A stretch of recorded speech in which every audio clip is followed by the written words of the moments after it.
সিদ্ধেশ্বরী মাকে গান শোনাতে আসতেন স্বয়ং রামকৃষ্ণদেব এবং সাধক কবি রামপ্রসাদ।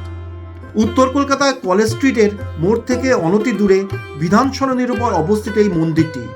তখন এখানে ছিল ঘন জঙ্গল, আর সেই জঙ্গলে দূর থেকে শোনা যেত ঠন ঠন করে ঘণ্টার ধ্বনি। সেই থেকেই এই মন্দিরটি ঠনঠনিয়া কালী মন্দির। 1703 খ্রিস্টাব্দে উদয়নারায়ণ ব্রহ্মচারী নামে এক তান্ত্রিক মায়ের এই মূর্তিটি প্রতিষ্ঠা করেন। 1860 খ্রিস্টাব্দে প্রতিষ্ঠিত হয় এই মন্দিরটি।